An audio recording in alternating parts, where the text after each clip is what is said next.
Good evening, everyone. My name is Jackie Zimmerman, and I am the Patient Leader Network Manager for WeGo Health, and we are really excited for this webinar this evening. And before we jump into it, I just wanted to let you know that we are currently looking to work with your community, and we have a few opportunities coming up. One of which is an opportunity on WeGo Health Experts, which is our new platform where you can find gigs as a patient leader.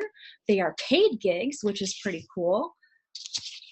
And the other opportunity that we have is for those who have had a seizure in the ICU. So if you are interested in maybe working with us on the experts to help us find other people who have had seizures like that, or if you would like to fill out the survey for those who have had a seizure in the ICU, or maybe know someone who have had a seizure in the ICU, I will be sending out an email shortly after this webinar with more information on how to sign up.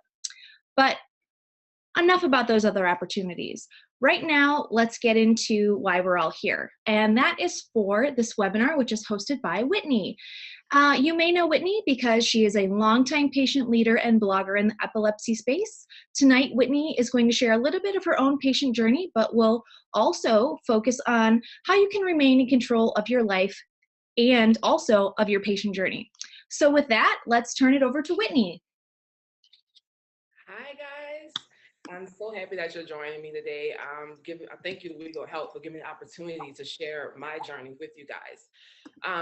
Just like she said, a little bit about me. I've been blogging about epilepsy and my life for the past about 4 years now. So just sit back, relax, and enjoy what I have for you today. Before we actually get into it, understand everything that I tell you tonight is my own opinion. If you find something that you think may help you, be sure to go ahead and write it down and bring it to your doctor, because I don't want anyone saying Whitney told me this. So make sure understand these opinions are my own, and if you find anything that's helpful, be sure to see your doctor. So I'm going to tell you just a little bit about myself. I had my first seizure when I was about 3 weeks old. From there, I was then diagnosed with epilepsy. And the type of seizures I was having as an infant, as a child, were grand mal seizures, also known as tonic-clonic seizures. Now, grand mal seizures are the ones that people automatically think about when they hear the word seizure. It's the convulsion, it's the stiffening of the joints, and loss of consciousness. I had those until about the age of 10. After 10 years old, my seizures went completely dormant. I ended up not having a seizure, not having to take medication. I felt like I was in full control of everything. Fast forward a few years, about 17 years to be exact, I ended up having a seizure again. Now, some people tend to grow out of their seizures, and we thought that's what happened with me. But believe it or not, it didn't. 4 years ago, I had my first seizure in 17 years. So how we identified that it was a seizure is one day I was driving home from work. I remember getting out of the parking lot at work and getting to a red light. The next thing I remember, I was home. Granted, it takes me about 15 minutes to get from that job to my house. So that was a 15-minute lapse. I had no clue what happened. So I did what I usually do. I called my mom and said, hey, I've been experiencing these headaches, and I couldn't remember how I got from point A to point B. Her first thing was to say, you may need to get that checked because it may be your seizures again. Me being me, no, that's not my seizures. I don't know what you're talking about. I was in complete denial. So I did what anybody usually do, which is, I don't recommend. I Googled it. And then lo and behold, Google told me it was my seizures. So I immediately called my doctor and I made an appointment. After telling my symptoms, going through my medical history, he confirmed that this, in fact, were seizures and diagnosed me with temporal lobe epilepsy. That was my second diagnosis of epilepsy. So if you're unfamiliar, temporal lobe epilepsy is a chronic disorder of the nervous system characterized by unprovoked partial seizures that originate in the temporal lobe of the brain. They usually last about 1 to 2 minutes. After telling my doctor the story, we did a couple of EEGs, we did MRIs, we did all the testing that usually comes when you're diagnosed with epilepsy. My treatment plan went on to be putting me on Keppra and Topamax. Keppra was not my friend. I ended up having so many side effects with it. My hair was falling out. I was sleeping for 13 hours on end. And if you know me, I am not a sleeper. I will do my 7 to 8 hours a night, and then I'm good for a whole nother day. So hearing that diagnosis as an adult, it was hard. I had to learn a new way of life. It was so different from being a child where your parents and your family and everyone around you is kind of molding you and, you know, helping you along the journey and telling you to take your medicine and telling you don't do this, don't do that. You know, they were in control of it. But hearing that you're having seizures again as an adult completely turned my world. I ended up, you know, having to give up my keys. My doctor, he said, no, this happened while you were driving. You shouldn't be driving.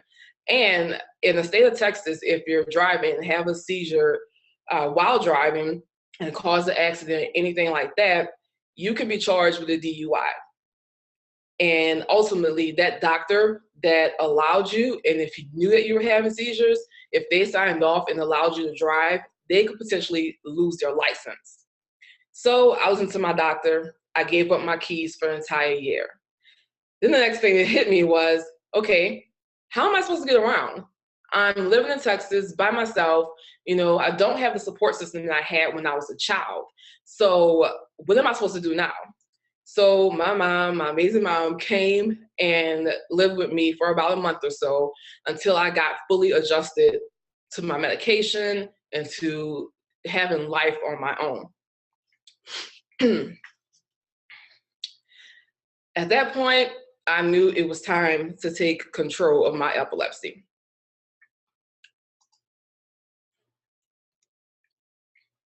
So the first thing, as we get into taking control, the first thing in order to get control is you have to identify your seizure triggers. Seizure triggers can go from lack of sleep, missed medication, certain foods, heat, hormones in women, and caffeine. I realized that I can essentially monitor myself when I have nocturnal seizures. Nocturnal seizures happen usually through the deep stage of sleep, the first stage of sleep, and also a waking phase. I noticed I was, you know, waking up with headaches, and sometimes I'll jerk in the middle of the night and think, oh, maybe I just had a nightmare. But after talking to my doctor and letting him know everything, he told me about nocturnal seizures, which I pretty much wasn't aware of at the time. So what I did was, okay, this is something new. I got a Fitbit. I went to sleep with it on. I make sure I sleep with it on. And I notice the times that I'm restless and I'm not falling into a deep sleep, I always wake up with a headache the next day. So I put myself on a sleep schedule. And you have to do that because if you're not sleeping well, then you're prone to having more seizures. So my bedtime, 10:30. Wake up time at that time was 6 a.m. or 7 a.m. And then I noticed once I put myself on a strict sleep schedule and didn't waver from that pattern, I was having better control of my nocturnal seizures. I went from having about 5 or 6 a month to down maybe 1 a month. I bought those findings to my doctor, and he's like, you know, that's great. You know, we could have put you on another ambulatory EEG, which is the ones that you take home and sleep with for about 72 hours. And then they find their findings from that. And that was my first step in taking control of my seizure triggers. Also, missed medication. This is so important. You have to make sure you take your medication. If you miss a time, if you miss it in the morning, go ahead and take it in the evening. I was going to a point where I couldn't remember if I actually took my medicine or not, and that's bad. We all know with epilepsy, you tend to have problems with your memory. So what I decided to do was get a pill organizer, separate my medicine day by day and sometimes morning by night. My night dosage is slightly higher than my daytime dosage due to the fact I was having seizures in my sleep. Set reminders, download an app, do something, set 1,000,000 alarms to remind yourself to take your medication. Missed medication will essentially harm you and cause more seizures than you're comfortable with. Certain foods. When I talk about certain foods, I had no clue that food could impact your seizures. So what I did was, what happened one day, I was at work and my morning start, if I'm running late, I'll just grab an apple, I'll grab some grapes, and then I'm out the door. I started to notice, I started having auras, which, preempted me that I was about to have a seizure. And I noticed I was having these auras every single time I had an apple and I had fresh grapes. So I ended up stopping it for a while and noticed I wasn't having them anymore. The next day, I ended up eating the apple again, and lo and behold, a seizure. So I took it to my doctor. I said, hey, I'm noticing that I'm having seizures when I eat apples and when I eat grapes. And he tells me, get this, he tells me, those are common seizure triggers in cats and dogs. And I'm like, so I'm having seizures like cats and dogs? And he laughed. He's like, no, when he said it's common, I'm saying it's just common. He said, and then, yeah, it's likely for it to happen in humans as well. So X'd out apples and grapes. I no longer eat them. Even though apples are my favorite, I had to give it up. For women, hormones is another trigger. If you notice that you're having more or influx in seizures around your menstrual cycle, please let your doctor know. There's so many things that they can do, to try to help along that time. I ended up noticing I kept having seizures more frequently around my menstrual cycle. I brought it to my OB to begin with, and then she referred back to my neurologist, and together they worked together and found a plan for me. I now take a tranquilizer once a month just to make sure that, get the seizures under control. Those are now my only breakthrough seizures. After you identify your seizure triggers, you have to create a plan, right? Like I said, I have a pill organizer. I monitor my sleep patterns. I monitor my hormones, and also caffeine. Caffeine is a stimulant, okay? So if you're taking espresso shots or you're having mounds and mounds of coffee every single day or caffeinated drinks, then you're essentially working against your medication, which is supposed to help you reduce the seizures and reduce the stimulants, right? So make sure you just put a plan in place. And I'll reiterate, monitor your sleeping habits, get a regular sleep pattern, and this could significantly improve your health.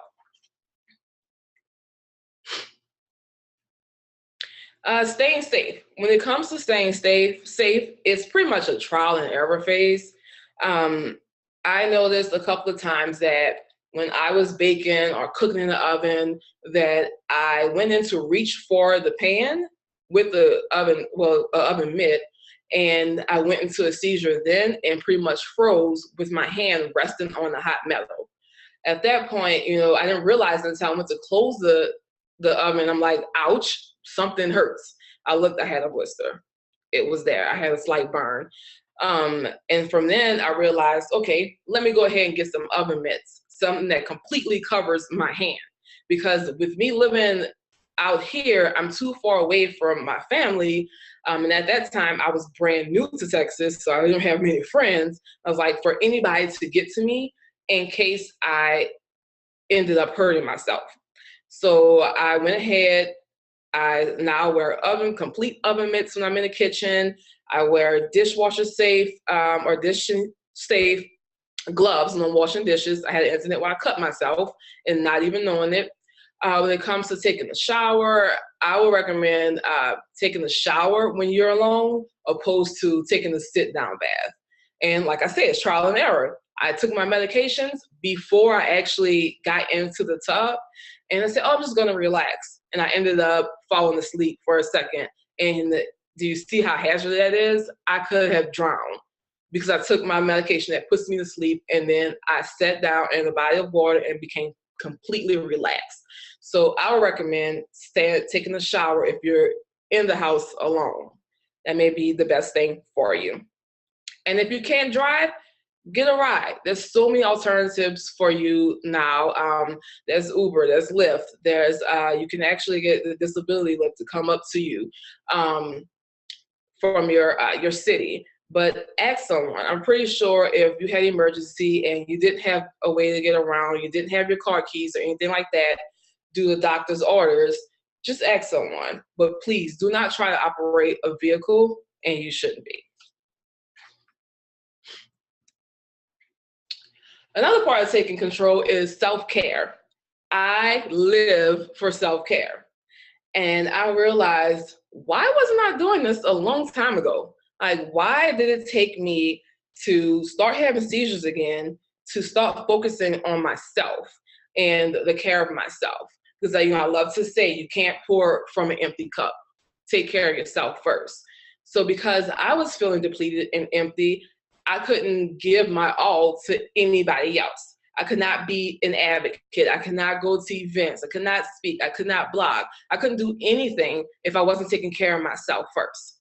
So it's like about 5 types of self-care that I like to go on, which is physical, emotional, psychological, spiritual, and relational. Those are the top things that I like to keep in my own self-care plan. And I'm pretty sure you will benefit from it too. When it comes to physical self-care, take your meds. Take your meds, take your meds, take your meds. Take it every single day. Don't miss a dose. I know some doctors will tell you, if you miss a dose, then do X, Y, and Z. So you may want to ask your doctor, what happens if I miss a dose of my medication? What do you recommend me to do? My doctor personally told me, if you miss your medication, don't try to double up because that's dangerous. Just go ahead until your next one. So that was my recommendation from my doctor. Eat meals on a regular. Don't skip meals. Anybody will tell you that, no matter if you have epilepsy or not.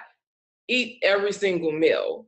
That will give you the fuel to take control of the day and to feel better and to stay uplifted. Just eat when you should. Do light exercise. If you're not a person that's, can go to the gym or can do heavy lifting or anything like that, do some moderate exercise. That can be as little as taking a 10-minute walk outside, just to get your blood flowing, your heart pumping, and things going like that. And I'm going to reiterate again, get sleep. Yes, adults need a bedtime as well. Allow yourself at least 7.5 hours of sleep every single night. Again, my phone, I have a reminder that tells me it's time to wind down, time to go to sleep. If I'm up, I'm like, okay, you know what? I need to shut it down. Then there's emotional self-care. Make some daily affirmations to yourself. I know with living with epilepsy, you can be very depressed, and as depression is usually a side effect of a lot of different medications. And you may feel perfectly fine before being diagnosed with epilepsy, but when your life changes drastically, you start feeling bad and you're thinking, why is this happening to me? Why, am I the person living with epilepsy? And then altering your life, that can weigh heavy on you. So also do some daily affirmations. I'm strong. I can do this. I'm beautiful. I feel like I can conquer the world. Just reaffirm yourself that everything is going to be okay. And then sometimes I know it can get hard. It's extremely hard. Allow yourself time to cry. A lot of people say crying is a sign of weakness. No, crying is a sign of strength. And that's you letting your raw emotions show. But when you do cry, don't allow yourself to stay in that setting, right? You only want to do it, maybe let's say 10 minutes, an hour. Give yourself a day if you need to, but always, always pick yourself up. And the way to do that is find things that make you happy, that makes you laugh. Call a friend, a movie, read a book, listen to some uplifting music. Things like that will really help you with your emotional care. Another thing I recommend is journaling. I have about 1 million journals, and I write all the time, not just because I'm a blogger and a writer, but I write to release the emotions that's held up inside of me. Take time to jot down your thoughts, feelings, emotions, but when you do journal, be authentic. That means let yourself be exposed. This journal entry will always be between you and those pages. So it's okay to make mistakes. It's okay to let your guard down. It's okay to do all of these things. Next is psychological self-care.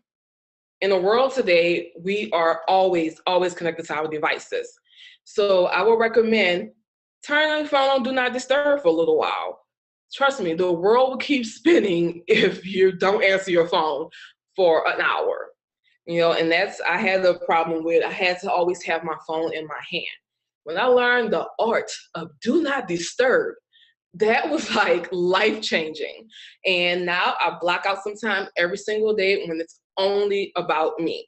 I turn off my phone. I disconnect from social media. You have to carve out time to step completely away. Also, try something new. Keep your brain going. Your brain is a muscle. You exercise it all the time. Always try something new. The last thing, say no to extra responsibilities. No is a complete sentence. We sometimes feel obligated to say yes to everything. A simple no will do just fine. And the people who care will definitely understand. Spiritual self-care. Make time for reflection. Spend time in prayer, meditation, practice mindfulness, spend some time in nature. That is the most calming thing that you can experience. A walk through trees, a walk along a pond or water, things like that. Give yourself some time to reflect and boost your spirituality. Relationships. In the relational context of self-care, make connections. Make time to see friends. Isolation is not a way to manage any condition. If just a few minutes, call, tell a friend, hey, let's catch up. Allow others to do things for you. Make some time to reply to emails, text messages, or what have you. Life is not meant to live alone. And when you pick up, and that'll pretty much bring me to my next thing. Self-care comes first.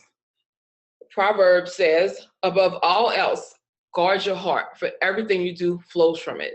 If your heart is aching, if you're not feeling good inside, then that's going to reflect on the outside. So take care of yourself, and then you will be able to pour out to other people. Community. Community is so important. As I said before, isolation is not the way to go. Life is meant to do with other people. No matter if it's a spouse, friends, siblings, family, be connected. No matter what stage of life you're in, get connected to people in your diagnosis, to people who don't have your diagnosis. Maybe you can be an informant for them and let them know, hey, this is what's going on. This is how this works. This is what I do, what have you. Join some Facebook groups. Facebook groups have been like an inspiration to me, but be careful. When you join in groups and forums, make sure it's tailored to where you are. Like, you don't want to be in a group where it's always downing, it's always depressing.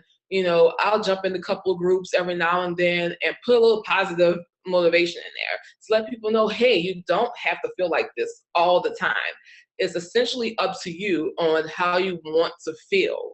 And yeah, we can use excuses about medication. Sometimes it is, or things are just not going right in my life. My life is far from perfect, but I know I have to find the support that I need from people that I trust, and people that will rally around me. Participate in activities. There's Epilepsy Foundation is always having some kind of walk. There's always having, art therapy. There's so many activities that you can do. If you don't want to do epilepsy community, I'm pretty sure there's a lot of free things going on in your city. Just look it up, but don't go at this alone. Improving the doctor-patient relationship. I hear a lot of people saying, well, my doctor doesn't listen to me. And my doctor, I go in there, they start 15 minutes late, and then my doctor only sees me for 10 minutes. And I'm like, wait a minute. you're paying for this appointment. So your doctor should value your time. It wasn't until one day my doctor was talking about surgery. And I said, sir, and my doctor and I have a very open relationship. I said, my EEG came back and it was not, there was inconclusive. You couldn't find anything showing anything on the EEG and the MRI. And you want to cut open my brain and you have no idea where it's coming from or why I have epilepsy or anything like that. And at that point, he realized that I was serious about my health. So it took me speaking up and not just letting the doctor tell me what I need to do, where I need to, go, and, oh, you can only do this treatment and then you'll be fine. So I started asking questions. I'll give you a few questions that's really good to ask your doctor. Ask them if there are any alternatives to medication. For some people, they have to have medication. For some others, it could be changing the way of life and getting it under control. Changing their diet plan will get their seizures under control. Also, what is the cause of my epilepsy? More than half of people, or a large portion of people that are diagnosed with epilepsy, the cause is still unknown. Here I am, 31 years later, I still have no idea what caused my epilepsy. And I've been to numerous doctors and neurologists, and they cannot tell me what's causing it, but I am having it. What's the risk of having epilepsy? A lot of doctors don't even tell you that SUDEP, death, is a risk. It's a side effect that you can die from seizure disorder. And I really, really firmly believe this is something that needs to be told to a patient at the very beginning of an appointment, the very beginning of diagnosis, that, hey, this is life and death. So you have to be, strict. You have to take control. You have to, work with me so we can prevent that side. Also ask them, are there any side effects to look out for? Like I told you earlier, Keppra, Topameds, they pulled my hair out. I was getting tingling feelings in my hands where sometimes I couldn't feel my hands. It felt like, when your hand falls asleep and like you got ants or something crawling on you, I always felt like that. Or I couldn't feel the tips. So that took me bringing it back to my doctor, hey, I'm having these things. Is this a side effect? And him confirming. Is there a cure? We all know there's no cure for epilepsy. Either you have it or you don't. Excuse me. And another question you should ask them, what if the initial medication does not work? Will you recommend a new one? Sometimes doctors will keep you on the same medication for extended period of time, but it's really not working for you. And then they don't realize it's not working for you because you haven't told that to them. And when it comes to asking questions, if you're not in your doctor's office and you're at home and the question pops in your head, be sure to write that down. Jot down any questions you may have before going to the doctor. Anything can happen. Make a note of it. And be sure to tell them again. Do your homework. If the doctor tells you, hey, I want to try a vagus nerve stimulator in your brain as an implant, don't just take that his word for it. Go and do your own research. Ask them if you have any pamphlets on it, or go to the organization that handles that. Just do your research, and that will equip you to become a more informed patient. So you never get the wool pulled over your head in a sense. So always do your homework. Let's talk about this guilt when it comes to doctor loyalty. Just because your mama, your grandmother, your grandfather, your friend, all those people went to the same doctor, doesn't mean that doctor will be a right fit for you. It's okay to get second opinions. If you ever feel as if you aren't getting the best treatment, get a second opinion. If you feel like a doctor doesn't want you to try another one, it's really time to go. Most doctors, if they're sincere, they will encourage you to get a second opinion because it may be something they're missing that another doctor can help out with, and then they can compare notes. And then you go from there. but don't feel like you have to be loyal to just one doctor. Trust me, it is okay. So with all of that being said, I want you to declare today, make a declaration that you are going to take control and you will do everything possible to live your best life. Trust me, it took me about 6 months to a year to get a game plan in and to tell people, you know, I'm going to focus on myself right now so that I don't be in the dumps. So I'm not in isolation. So I'm not cutting everybody off or, you know, snapping at other people because I'm unhappy with my diagnosis. So I want you to make a declaration today. I declare today that I will strive to live my best life, despite the diagnosis, despite how I feel, no matter what life throws at me. I will take control of the life that was given to me, my life with epilepsy. And that's all I have for you guys. I want to turn it back over to Jackie. Whitney, thank you for that. That was so awesome. I think one of the best parts of my job is that I get to learn so much about other people's condition areas. You know, I have MS and I have IBD, but, you know, we tend to keep ourselves in a bubble of what we know and what we learn about. And, you know, learning about epilepsy tonight was really awesome. And, you brought so many things to the table that as somebody without epilepsy, I have never thought about. And maybe the people in this webinar have thought about those things, but there's a couple of things that I wanted to ask you based on the things that you said. And actually one of them, there was a question in the chat from Barbie about Texas state law about driving. And it made me wonder, you know, where do you go to find information about what state you live in and the laws around, you know, how long you have to go in between seizures to drive or anything else that might be affected legally by having epilepsy? Okay, so first off, when my doctor told me that, he pretty much knew it from offhand because he's a neurologist. But then I went to the Department of Motor Vehicles and then, you know, got all the information. And on some applications at the bottom, it asks you, have you suffered a seizure or do you suffer from seizure disorders?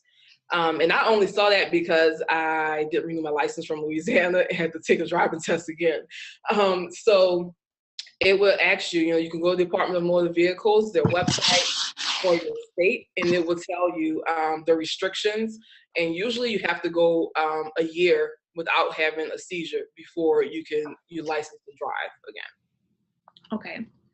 Wow, that's so much to take it. And Barbie just said, you know, she didn't, in different states, it's different. So take that into mind when traveling. You know, that's something that I think that I would have never thought about.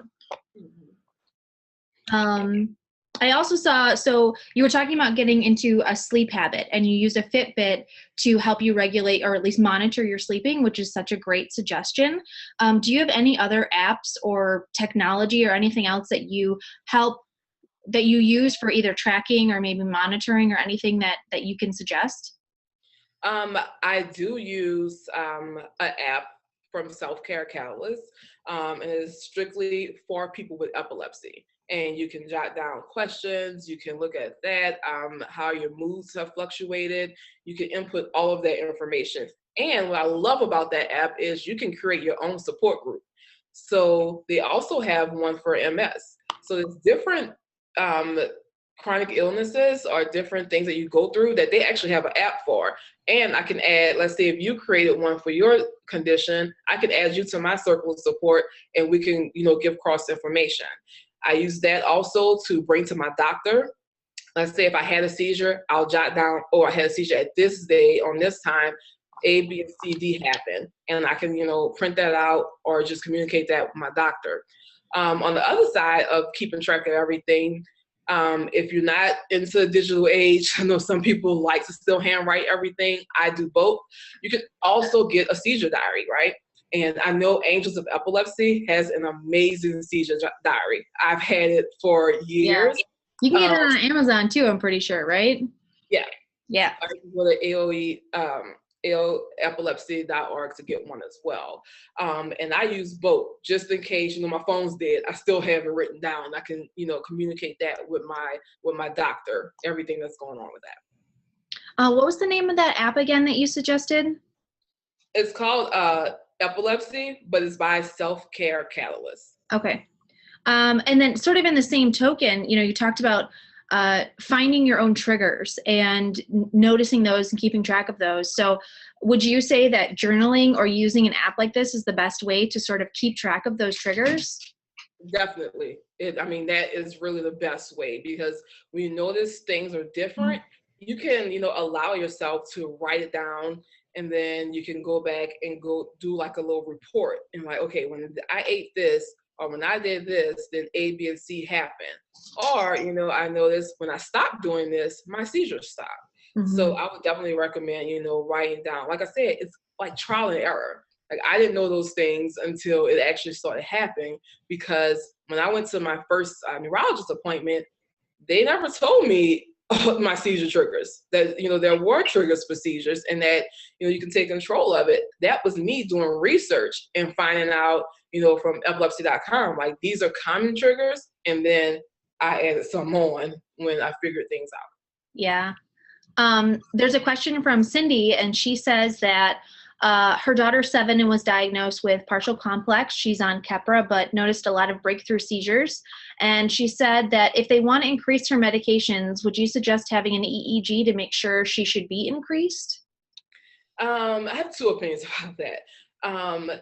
EEGs, they're great when you're actually having a seizure when you take them. I've had numerous EEGs and nothing showed up on it, right? And never showed any seizure activity.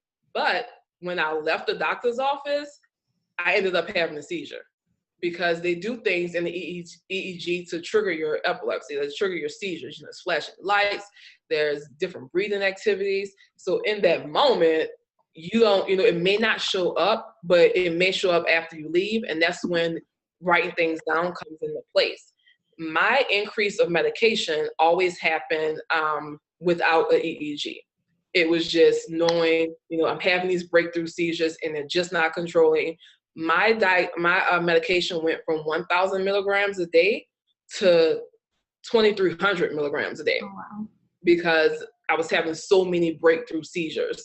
And that was, my Keppra was up to 2,000 milligrams, and then Topamax was 300 milligrams.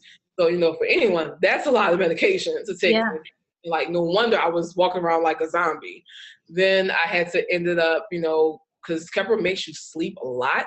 You pretty much have to, like I said, put yourself on a sleep pattern, force yourself to get up after a certain amount of time and just stay active all day long and not let it, control you. But yeah, I would definitely recommend talking to your doctor and letting them know, hey, my daughter, she's still having a lot of breakthroughs. Is there something else that we can do to, combat that? So you mentioned, having just a lot of seizures like back to back. And you've also stated, like when you're living alone, like what do you do about, like keeping yourself safe and things? And Barbie has a question about that, which is sort of, has a doctor ever questioned whether or not you remember having a seizure? And she said that she had a doctor ask how she knew she had one when she was alone. Okay, yeah. My doctor questioned me before, how do you know that you're having a seizure? Well, even if I miss it, because sometimes I'll go straight through the seizure and not even know, that I had one. I know because my speech gets impacted. That's the first sign. Or I have a throbbing headache. When I was living, well, I'm still living by myself, but when I was working at a facility, it was basically, I had to be on the phone about 95% of the day, right? So if I'm talking and everything's going good and then I stutter really bad and I can't hardly speak, that's when I know, hey, I had a seizure. I really need to go back to what was happening before I started stuttering, but mine is always associated with a massive headache on the right side of my head, and then all my vision to get slightly blurry. And then I, come through, because I don't lose consciousness with my temporal lobe, right?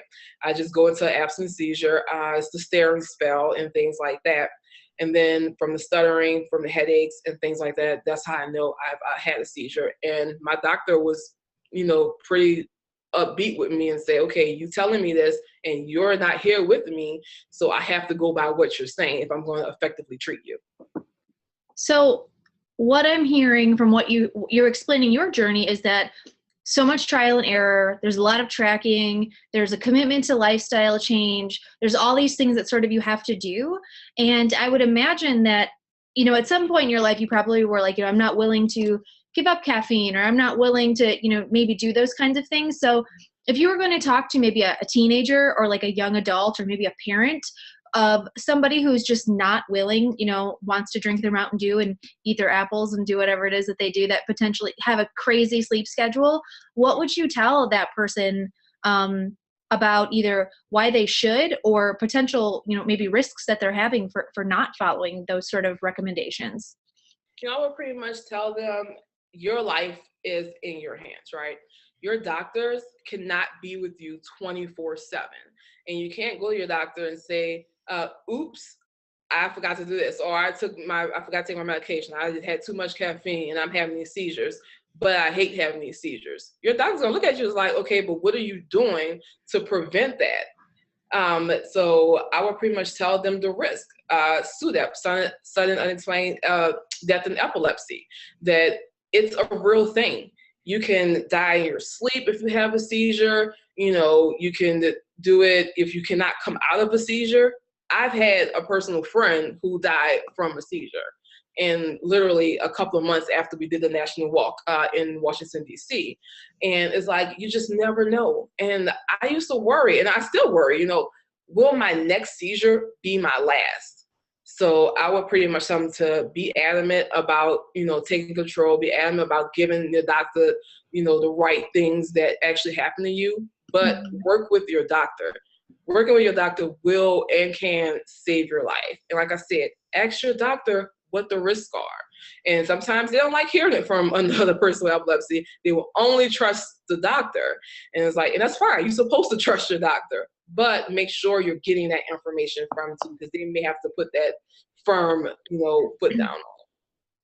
That's super good information, because, you know, you can only control how you treat your body and your self-care, and that was a big part of your webinar. So that's something that's really important to remember. And while you may not be able to control all of your seizures, you can definitely do your best to limit how many you have, right? Right. I essentially went from about maybe 15 to 16 seizures a month, and now I'm down to twice a month, and it's only around my hormones. And that was basically just taking, you know, control of everything, and, you know, being very vigilant about how I'm going to handle my life, because I still have to exist in the world outside of doctor's appointments. Well, it sounds like you need to be writing a book about taking control while living with epilepsy. You've taken a lot of great steps to sort of, you know, get yours under control, and have a lot of really great tips for other people who need to be doing maybe some similar things. Right. And funny you said that. Should be soon that, you know, I'll be putting things out to make these tips available to, you know, empower people to take control of their lives, no matter what diagnosis you have, because we all relate on the same thing. We just want to feel better and be better, and not let our diagnosis hinder our lives. Said so well. Whitney, do you have any closing thoughts that you want to end tonight with? The only thing is, if you have questions, you can find me all over the internet. My blog has a lot of information, which is Change and Focus Epilepsy Edition. And if you want to type it into people, my website is cf-epilepsy.com, and you can get a lot of self-care tips from there. Type in how to combat epilepsy when you have a cold, because that's one thing I forgot to mention. When you have a cold and epilepsy, sometimes you can't even take over-the-counter medications because of the acetaminophen that's in it, and it would lower the threshold for seizures. So I have information on that, different places to get, you know, resources. Just look me up, and I'm always happy to help, you know, answer any questions or help you create a self-care plan that's best for you. Whitney, what's your Facebook page? Change and Focus Epilepsy Edition. Perfect. So I want to remind everybody that at the end of this webinar, I'm going to send out an email to all of you with, I'll send links on how to find Whitney online so that way nobody has to do any searching. We will also send you information about that experts guide that I was talking to you about helping us find other people who have had seizures. And then I will also send you a link to the survey about focal seizures in the ICU or any kind of seizure in the ICU. So if you're interested in any of those things, please check them out, or please send them to your friends that might be interested in those kinds of things. And thank you for attending. Whitney, thank you so much for hosting. Like I said, as somebody not in the community, it was super helpful. And it looks like from the comments that it was really helpful for people who live with epilepsy as well. So thank you so much, and have a great night, everybody. Bye.